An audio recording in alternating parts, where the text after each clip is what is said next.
I am well, sir, replied the snake. But the teacher asked, Why are you so thin? The snake replied, Revered sir, you ordered me not to harm anybody, so I have been living only on leaves and fruit. Perhaps that has made me thinner. The snake had developed the quality of sattva. It could not be angry with anyone. It had totally forgotten that the cowherd boys had almost killed it. The brahmachari said, It can't be mere want of food that has reduced you to this state.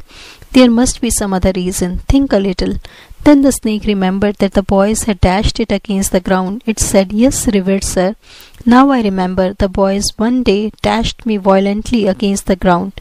They are ignorant after all. They didn't realize what a great change had come over my mind.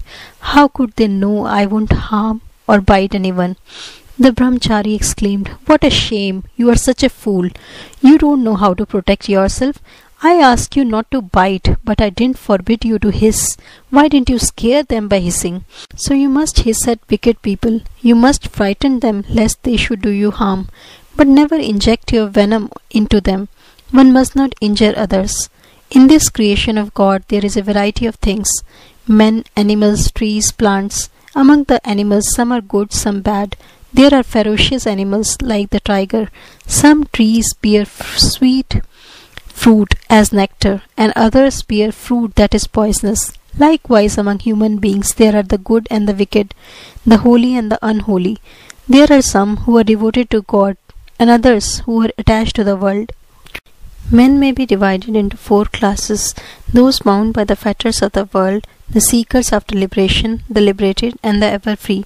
Among the ever-free we may count sages like Narad. They live in the world for the good of others, to teach men spiritual truth. Those in bondage are sunk in worldliness and forgetful of God.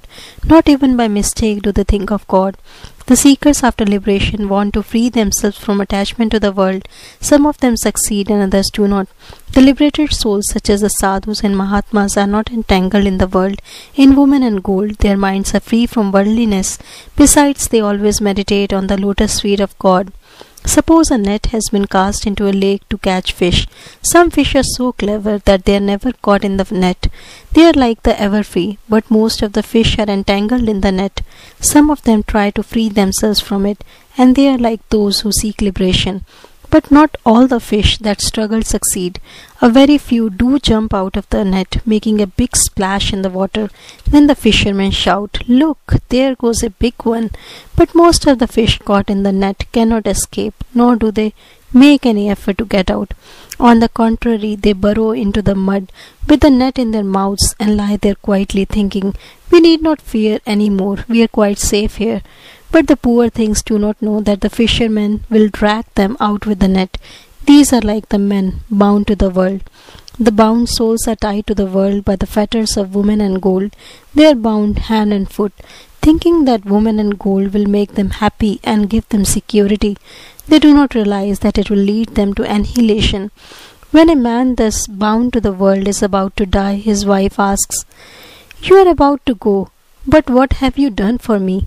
Again, such is his attachment to the things of the world, that when he sees the lamp burning brightly, he says, Dim the light, too much oil is being used, and he is on his deathbed.